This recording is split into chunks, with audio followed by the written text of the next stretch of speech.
और बाकी तो सभी ने बोल दिया, बता दिया। मैडम ने अखबार का जिक्र किया तो मैंने भी देखा, मैं अखबार में वो आपको दो चीज़ें बता दूंगा। अभी ऐसे प्रोग्राम तो मैडम ने बोल दिया तो पूरा हो गया। मैंने ही बोला था सर को कि मैं आराम हूँ, बाद में बोलूँ, ठीक है। तो सबसे पहले तो मैं अपने आप को सौभाग्यशाली समझता हूँ कि मैं उन लोगों में शामिल हूँ जो लोग उन चोटी पे पहुँचे हैं और वहाँ तक पहुँचे और गए भी हैं। और दूसरा, कारगिल युद्ध में नहीं था लेकिन मैं बाद की बात है गए वहाँ तक पहुँचा हूँ, चोटी तक ही। और दूसरा, मैं बहुत बदनसीब हूँ कि मैं जैसा गया वैसा घर आ गया। मैं उस तिरंगे के अंदर लपेट के नहीं आया, ये मेरी बहुत बदनसीबी है। यदि मैं तिरंगे के अंदर लपेट के आता तो मैं समझता कि मैं स्वर्ग में गया हूँ और मैंने मेरी माता के लिए बहुत कुछ किया है। ये मेरी बदनसीबी की है कि मैं जिंदा घर आ गया और मेरी इच्छा थी कि मैं तिरंगे में आऊँ लेकिन आ नहीं पाया। उसके लिए माफी चाहता हूँ भारत माता से।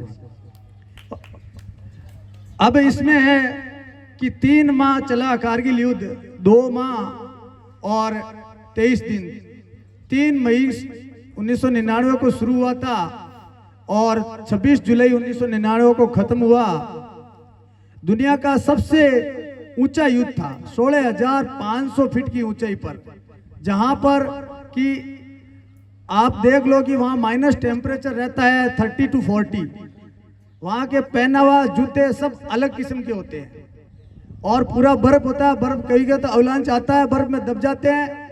एक अभी थोड़े दिन पहले 71 के अंदर जो लड़ाई हुई थी उसकी बॉडी आज से 10 दिन पहले मिली थी, जो सेम अभी भी वैसी की वैसी बॉडी है। इतना मतलब माइनस टेम्परेचर है कि बॉडी भी गलती नहीं है। दूसरा, 527 सैनिक शहीद हुए, अपने 1363 सैनिक घायल हुए, 4 परमवीर चक्र, 8 महावीर चक्र, 51 वीर चक्र दिए गए सैनिकों को। हमारे 527 शहीद हुए। हमने दुश्मनों के 3000 सैनिकों को मारा, 700 जान बचाकर भाग गए, यानी भगोड़े हो गए, डर के मारे पहले ही भागे हथियार छोड़ के, और 1500 घायल हुए। तत्कालीन प्रधानमंत्री अटल बिहारी वाजपेयी ने भारतीय क्षेत्र खाली किए बिना युद्ध बंद करने की अमेरिकी राष्ट्रपति बिल क्लिंटन की अपील को ठुकरा दी थी। क्लिंटन ने भारत से अपील की थी कि आप युद्ध बंद कर दो, लेकिन इसमें लिखा नहीं है वो चीज हमें पता है कि भारत ने एक प्लान बनाया था पाकिस्तान के ऊपर परमाणु बम डालने का, और वो निश्चित हो गया था। अमेरिका की खुफिया एजेंसी को पता चल गया था, वो 13 तारीख को डालना था, 11 तारीख को ही पता चल गया था। तो उन्होंने फिर पाकिस्तान को बोला था, भारत से बात किया कि आप रुको, और पाकिस्तान को बोला भाई अब तेरी खैर नहीं है। तब ये 750 सैनिक भाग गए थे।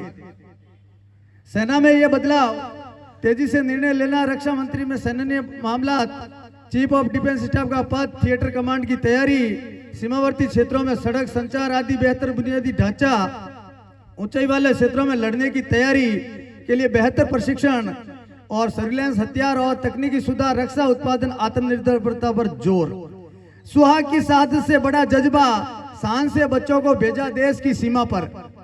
एक छोटा सा वाक्य मैं आपको कल का बताता हूं।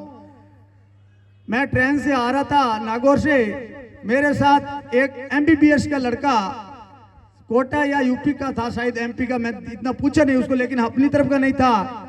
एक लड़का 20-22 साल का मेरे साथ ट्रेन में सफर कर रहा था, और वो रेलवे स्टेशन पे उतरा, मेरे को बोला सर मुझे भगत की कोठी जाने के लिए कोई ट्रेन है क्या? मैं बोला ट्रेन नहीं, तू बाहर जा और टैक्सी ले ले या बस पकड़ लेना, सिटी बस। वो बोला सर वो तो पता है 10 नंबर जाती है, मैं जाता हूँ, यही रहता हूँ कमरा लेके। वो बाहर निकला, मैं पीछे था, वो आगे था, और वो भीड़ जा रही थी, और बाहर एक झंडा लगा हुआ है हमारा तिरंगा। उस लड़के ने उस तिरंगे की तरफ देखा और चलते चलते उसने उसको सलूट किया, और मैं पीछे था, मैंने इसकी पीठ थपथपाई, वो चौंका। मैं बोला वेरी गुड बेटा, बहुत बढ़िया, तेरे जैसी भावना यदि इस देश के अंदर सब में हो तो ये उग्रवाद, ये आतंकवाद, ये लड़ाई झगड़ा, भाई भतीजावाद सारे खत्म हो जाएंगे।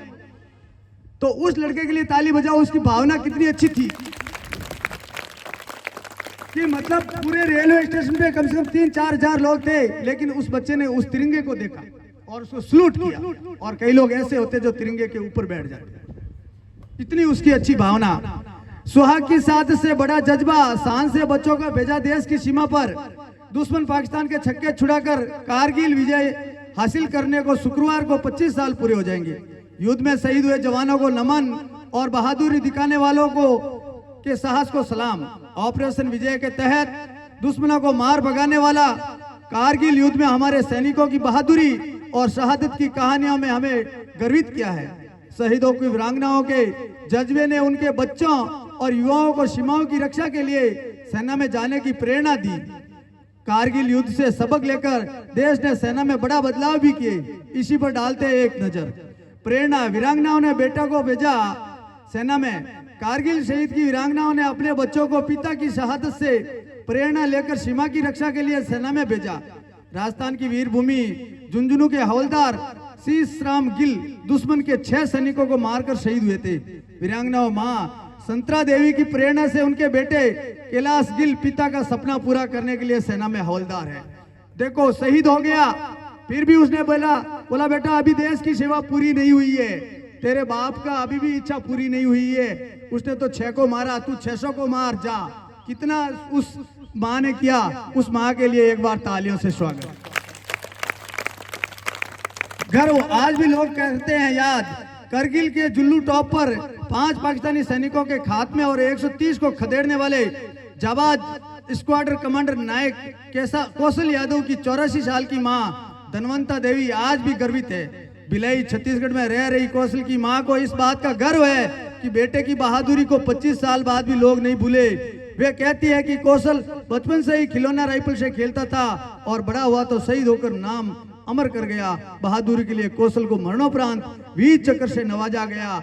एक माँ गांव में कोई टाबर मर जाए, रो रो पागल हो जाए, और एक जवान शहीद अपने बेटे को शहीद होकर के आज भी गर्वित महसूस कर रहे हैं। उस माँ के लिए एक बार तालियां।